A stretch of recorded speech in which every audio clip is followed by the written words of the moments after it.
여러분, 의학적인 표현으로 죽음은 한 생명체의 삶이 끝나는 것을 의미합니다. 죽음은 이 땅의 모든 피조물, 즉 생물은 반드시 겪게 되는 과정입니다. 저도 겪고 여러분도 겪고 또 우리가 사랑하는 반려동물도 겪게 됩니다. 인류는 점점 발전하면서 그 죽음을 늦추고 피하기 위하여 무던히 애썼습니다. 여러분이 잘 알고 있는 한 왕이 있습니다. 중국의 역사상 첫 번째 황제 칭호를 붙인 진시황. 이 진시황은요, 중국의 6개로 나눠져 있던 나라를 하나의 나라로 통일시키는 업적을 쌓았습니다. 모든 것을 다 가졌던 자였습니다. 또 영원히 이 모든 것을 누릴 수 있을 것 같았던 그에게도 하나의 고민이 있었습니다. 바로 죽음이었습니다. 그 죽음을 피하기 위하여 진시황은 무던히도 애썼고, 불로장생을 준다는 그 불로초를 구하기 위하여 수많은 노력과 사람들을 썼습니다. 그럼에도 불구하고 49살의 나이에 죽음을 맞이하게 되었습니다.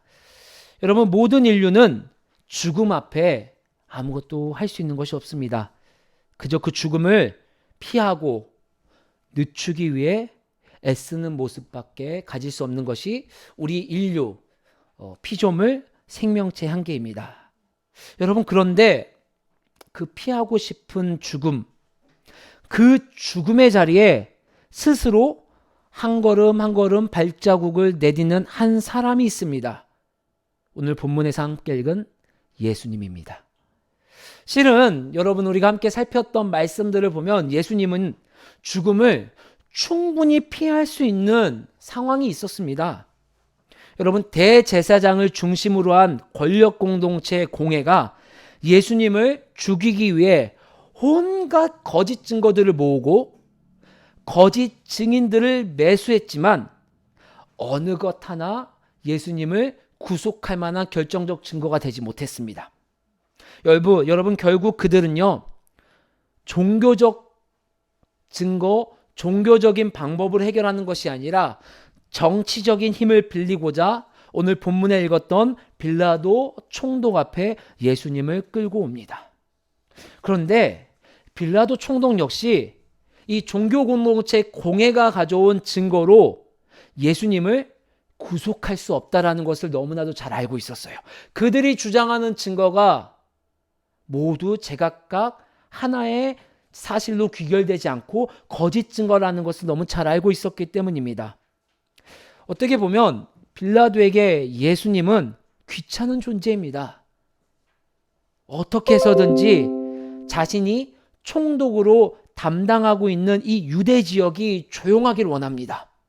특별히 오늘 본문에서 말한 명절은 유월절이라는 이스라엘 백성의 가장 큰 절기, 마치 우리나라 사람들에게 추석, 설날과 같은 이 명절에 모든 사람이 예루살렘으로 오는, 모든 저 예루살렘 밖에 있는 이방인들조차도, 이방 땅에 거주하고 있는 예루살렘 사람조차도 이 예루살렘 성전으로 오고 있는 큰 명절 기간에 폭동이라도 일어나면 다음번에는 내가 이 지역에 총독 자리를 건사할 수 없는 두려움과 불안만이 이 빌라도 가운데 가득 차 있는 상황입니다. 빌라도가 선택한 것은 공회가 증거로 방법으로 삼은 종교적인 방법이 아니라 정치적인 문제로 예수님을 죽음 앞으로 몰아갑니다. 우리 2절 말씀 함께 읽어볼까요? 2절 말씀 시작. 빌라도가 묻되 네가 유대인의 왕이냐? 예수께서 대답하여 이르시되 네 말이 옳도다 하시매. 아멘. 여러분, 빌라도 총독이 끌려온 예수라는 사람한테 묻는 것입니다. 아무 질문도 하지 않아요. 네가 정치적으로 성전을 무너뜨리게 하려고 했느냐? 가이사의 세금을 안 내려고 했느냐? 너가 무시했느냐? 그것이 아니라 단 하나의 질문만 합니다.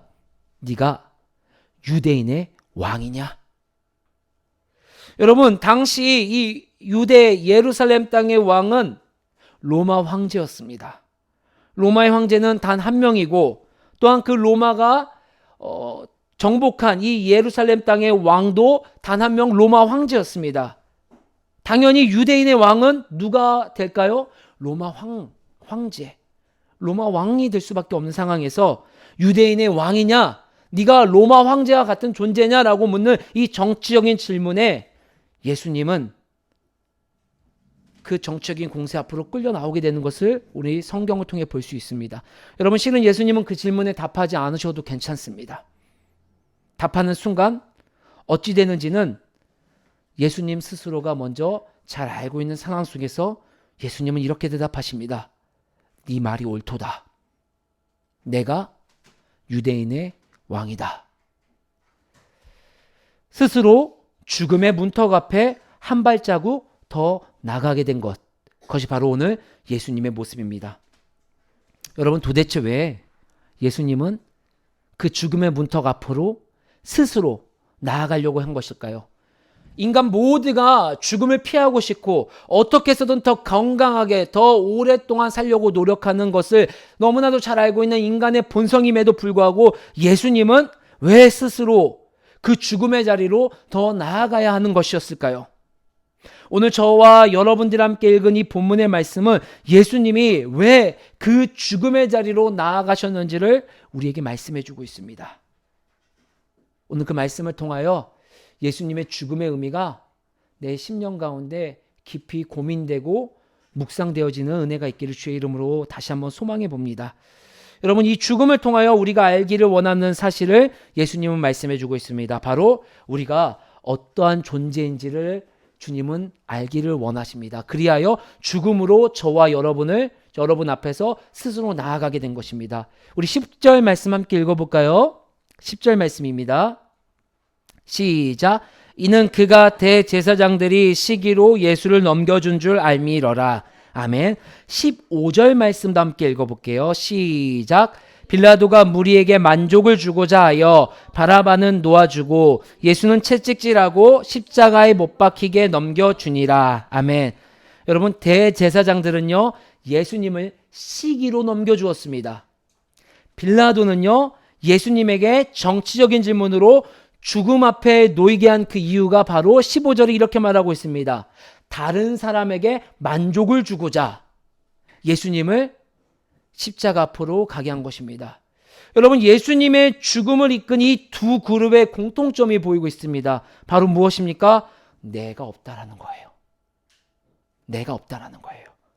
여러분, 시기가 무엇입니까? 남이 나보다 더 잘 되는 것을 셈하여 미워하는 것이 시기입니다.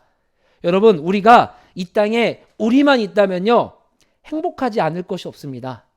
그저 내 앞에 놓여진 길을 가면 되고 그저 내 앞에 놓여진 어떠한 상황들을 자족하면 되는데 내 옆에 나와 비슷한 사람이 분명히 나와 비슷하게 출발했는데 분명히 나보다 못할 것 같은 사람인데 어느 순간 나보다 더 많은 것을 가지고 더 많은 것을 누리고 나보다 한 발자국 더 한 발자국 더 나아가는 것을 보는 순간 내 안에 그동안 가지고 있었던 평안과 행복이 깨집니다. 시기로 가득 차게 됩니다. 오늘 성경은 말합니다. 대제사장들 공회 그들이 예수님을 넘겨준 이유는 시기다. 그동안 예수님이 하셨던 역할을 대제사장들과 서기관과 바리새인들이 맡아서 했지만 예수님이 오신 다음부터 나에게 스포트라이트가 비춰졌던 것이 전부 예수님에게로 가면서 예수님이 죽기보다 싫어질 만큼 내 마음엔 시기로 가득 차게 되었다는 것입니다. 여러분, 빌라도는 어떻습니까? 빌라도 자신의 안위보다 오늘 15절 말씀을 보았을 때 다른 사람의 만족이 우선인 삶이 되었습니다. 내가 없는 거예요. 내가 없어진 거예요. 내가 없이 내가 좋아하는 것, 나라는 사람은 없어지고 내 안에 타인으로, 남으로 가득 찬 삶의 모습을 보여주고 있는 것입니다. 남의 시선으로만 가득 찬 인생, 그 빌라도의 모습, 나에게 주어진 것에 만족하지 못하고 타인을 샘내며 질투하는 그 모습이 오늘 대제사장과 빌라도의 모습을 통하여 오늘 성경은 우리에게 비춰주고 있는 것입니다. 인간의 연약함, 나조차 내가 왜 이런 행동을 하는지 모르는 마음속 깊이 숨어있는 그 연약함을 오늘 예수님은 죽음에 이르는 그 여정을 통하여 들춰내 주시는 것입니다. 대제사장들에게는 시기라는 것이 있었고요.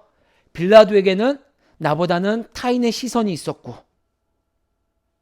또 수많은 것들이 나로 하여금 나 자신 하나님이 빚어주신 형상으로 바라보지 못하게 하는 그 모든 것들을 예수님은 죽음이라는 여정을 통해 비춰주시는 것입니다. 들춰내주신다라는 것입니다. 아마도 예수님의 죽음이 없었다면 우리는 계속해서 시기와 타인의 시선 혹은 다른 수많은 연약한 점들로 온전히 나를 발견하지 못하고 참 평안과 안식을 누리지 못하게 될 것입니다. 심지어는 그 연약함으로 예수님까지 죽이는 상황으로 몰아가게 될 것입니다. 예수님은 자신이 죽으면서 우리에게 그 연약함 투성이인 우리의 모습을 우리가 그대로 대면하기를 원했습니다. 보기를 원했습니다. 너 안에 시기가 있지? 너 안에는 너 스스로 너에게 주어진 것에 만족하지 못하고 자꾸만 타인의 만족이 우선인 삶을 살아가고 있지. 여러분 안에 진짜 여러분의 모습은 무엇입니까? 예수님의 죽음은 오늘 여러분의 진짜 모습을 대면하기를 원하시기에 그 죽음의 자리에 스스로 나아가게 된 것입니다. 여러분, 특별히 저는 제 안에 연약함이 무수히 많지만 그 중에 특별히 저의 가장 큰 연약함 중에 하나는 이 통제되지 않는 불안함을 견딜 수 없는 사람입니다. 뭐든지 제 안에 이 통제가 돼야 되는 상황이에요. 심지어는 가족도 통제가 돼야 되고요. 심지어는 내 자녀도 통제가 돼야 되고요. 심지어는 나의 삶조차도 내가 원하는 대로 내가 컨트롤할 수 있어야지만 안정감을 누리는 사람입니다. 제가 컨트롤할 수 없는 불안한 상황이 닥치면 저는 견딜 수가 없습니다. 무던히도 그 상황을 주님께 맡기려 내가 스스로 노력했습니다. 수많은 자기 개발서를 보았고요. 수많은 나 자신을 낮추며 그렇게 살아가려고 했지만 번번이 실패했습니다. 여러분, 저희 교회에서 리빌더 모임을 하고 있다는 것을 여러분들 잘 알고 있을 것입니다. 처음 제가 이 리빌더 모임을 우리가 함께 의견을 내며 이 모임을 가지고 했었던 의도는 제가 가지고 있는 목회 철학과 제가 가지고 있는 신학과 제가 가지고 있는 성경관을 여러분들에게 같이 나누고 싶었었던 마음이 있었던 것 같습니다. 그래서 제가 그러한 제 신학이 투영된 책을 선별해서 읽는 것이 저에게는 하나의 목적이기도 했습니다. 그래서 내가 누리고 있는 하나님 나라를 여러분들도 누렸으면 좋겠다. 그래서 첫 책은 여러분도 아는 것처럼 제가 골랐습니다. 그런데 하나님께서 계속 저를 불편하게 하시더라고요. 계속해서 제 가운데 마음에 음성을 드시더라고요. 하나님은 저만 하나님의 음성을 듣고 저만 하나님의 음성을 분별하여 저만 마치 하나님이 지금 우리 공동체에 원하는 것이 이것이다 라고 말하지 않는다라는 것을 계속해서 여러모로 말씀해 주고 있었습니다. 근데 거절하고 싶었었어요. 왜냐하면 그렇게 되면 제가 컨트롤할 수 없잖아요. 지금 내가 보니까 하나님 우리에게는 구원론이 좀 부족한 것 같아요. 저희에게는 공동체가 좀 부족한 것 같아요. 그러니까 지금 이거 가르쳐야 돼요. 제가 이거 지금 성경 공부해야 돼요. 가르쳐야 돼요. 지금은 기도해야 될 때입니다. 하나님 되든 안 되든 하나님 목소리를 높여서 입을 열어서 기도하게 해야 합니다. 그게 가장 쉬운 방법이에요. 근데 하나님은요, 계속해서 그렇지 말게 저에게 계속해서 마음을 주시더라고요. 마치 오늘 우리가 함께 읽었었던 주보 뒷면에 있는 하나님의 일을 분별하여 동참하고자 하는 그 우리 교회의 그 가치관 철학은 온데간데 사라진 것처럼 제 마음에는 여전히 이 모든 것을 통제하고 이끌고 싶은 마음이 저를 계속해서 옥죄고 있더라고요. 그런데 어느 순간 그 고민 가운데 하나님께서 모든 것을 다시 한번 주님 앞에 내려놓을 수 있는 마음을 주시더라고요. 아니, 하나님께서 그렇게 이끌어 가시더라고요. 여러분 한 분 한 분의 입술과 생각지도 못했던 여러분들의 하나하나의 주장들을 통하여서 여러분 어떻게 생각할지 모르겠지만 저는 하나님의 그런 이끄심들이 결국 우리 리빌더 모임을 정말 멋지게 만들어가고 있다고 생각하고 있습니다.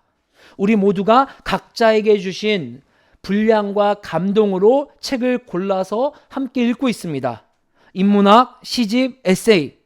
저는 지금 이 리블더 모임이 얼마나 좋은지 모르겠어요. 마음 챙김의 시를 읽으면 그래, 마음이 왠지 모르게 따뜻해지는 마음을 느끼며 그래, 이러한 생각이 있지, 그래, 이러한 모습이 있지라고 고민하게 만드는 모습. 물론 저는 계속해서 싸우고 있습니다.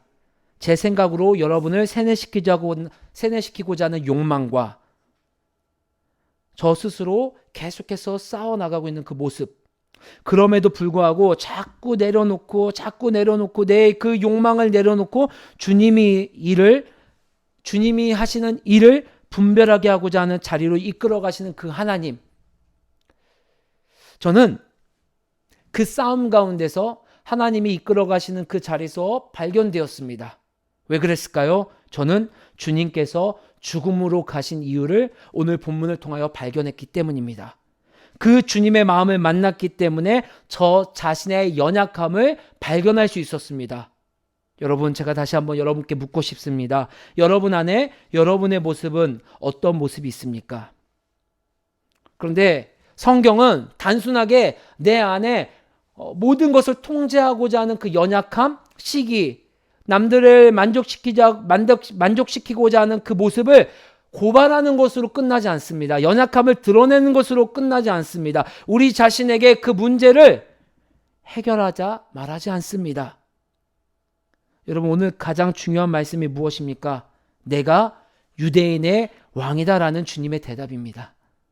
여러분, 예수님이 죽음으로 가게 한 하나의 그 고백, 내가 유대인의 왕이다, 우리의 왕이다, 그것을 상기시켜주며 죽음으로 나아가는 것이 예수님의 모습입니다. 여러분, 이 말이 무엇이에요? 단순하게 이 죽음으로 가는 여정 가운데 시기와 질투와 연약함을 들춰내고 끝나는 것이 아니라 예수님의 이 말씀, 마지막 유언과도 같은 이 말씀을 우리에게 주시는 것이에요. 더 이상 우리가 그 연약함의 종노릇하는 것이 아니라 우리가 그 연약함을 우리의 왕으로 모셔 그 연약함의 명령에 따르고 살아가는 것이 아니라, 내가 없는 인생을 살아가는 것이 아니라 진정 우리를 이끌어주고 보살펴주시는 참된 왕, 우리의 주인이 누구임을 깨닫게 해주시는 그 말씀, 내가 너희의 왕이다. 성경은 그것을 하나님 나라, 하나님의 통치라고 말씀해주고 있습니다. 하나님의 통치 속에서 참 자유함을 누리는 자는 시기나 질투나 불안함이나 두려움이나 통제하고 싶은 것, 나의 연약함에 휘둘리지 않고 먼저 그것이 나의 일부임을 먼저 받아들이게 하고 있습니다. 발견하게 하고 있습니다. 인정하게 하고 있습니다. 그리고 더 나아가서 그 연약함에 이끌렸던 나, 그 연약함을 왕으로 삼고 그 연약함의 종노릇했던 나로 하여금 온전히 나를 발견하게 합니다. 나라는 사람의 존재가 어떠한 존재인지. 어떤 존재입니까? 바로 유대인의 왕 예수 그리스도의 백성임을 깨닫게 해주시는 것입니다. 나의 약함을 주님께 고백하고, 주님, 제가 연약하여 그 연약함, 시기나 그러한 것들에 이끌려 그것에 종노릇했습니다. 하지만 오늘 예수님께서 죽음 앞에서 말씀하신, 죽음을 선택하신 그 말씀 앞에 내가 누구의 백성인지를 깨달았습니다. 내가 이제는 누구를 따라야 되는지를 알기를 원합니다. 라는 그 자리에까지 이끌어가게 하시는 것이 오늘 죽음이 우리에게 주는 참 의미라는 것을 성경은 말씀해주고 있습니다. 여전히 우리가 그리스도인이라 말하지만 나의 연약함을 주님 앞에 다룸받지 못한다면, 공회와 빌라도가 바로 옆에서 왕이신 예수님을 만났음에도 불구하고 알아보지 못하고 시기와 타인의 만족을 위하여 죽음으로 내몰았던 것처럼, 지금 저와 여러분 가운데 언제나 함께 계신 예수님의 풍성하심을 발견하지 못하고 예수님을 꽁꽁싸매 감추게 된다라는 것을 성경은 이야기해 주고 있습니다. 요한복음 10장 10절에 이런 말씀이 있습니다. 내가 온 것은 양으로 생명을 얻게 하고 더 풍성히 얻게 하려는 것이라. 여러분, 이 말씀을 이렇게 해석해 봐도 괜찮을 것 같아요. 내가 온 것은, 다시 말해 내가 이 땅에 와 죽은 것은, 죽음으로 치달아 저 십자가에 달린 것은 양으로 생명을 얻게 하고 더 풍성히 얻게 하려는 것이라. 사랑하는 길과 진리의 우리 주 형제 자매 여러분, 예수님은 내 연약함을 발견했다고 해서 우리로 하여금 그 연약함에 치여 죽고 연약함에 치여 죽음의 자리에서 발견되게 하는 것이 아니라 오히려 그 연약함 너머에 우리로 하여금 온전한 생명으로 이끌게 하시는 분이 예수님임을 알게 하기 위하여 이 땅에 오셨다라는 것을 기억하시기 바랍니다. 내 힘으로 노력으로 나를 바꾸려고 애쓰기 전에, 아니 나는 이런 연약함이 없어라고 고백하기 전에 성경은 예수님의 죽음을 통하여 내가 누구의 자녀인지 나를 지켜주고 보호해 주시는, 심지어는 자기 자신이 죽음으로 희생하면서까지 사랑해 주신 분이 누구인지를 기억하라고 말씀해 주고 있는 것입니다. 그 속에 생명과 평안이 흘러 넘칠 것입니다. 예수님은 자신의 죽음으로 그 복된 자리로 우리를 초청해 주셨습니다. 진정 여러분의 왕은 누구입니까? 나입니까? 예수님이십니까? 진정 내가 마치 왕처럼 내 삶을 들여 이끌어가는 분이 누구입니까? 아니 진정 그 길을 걸었을 때 여러분 삶의 자리에 진정한 참 평안과 행복을 누리셨습니까? 그렇지 않다면 오늘 이 말씀, 내가 유대인의 왕이다. 아니 주님, 유대인의 왕이 아니라 나의 왕이십니다. 라고 고민하고 기도하는 여러분들이 되기를 주의 이름으로 소망합니다.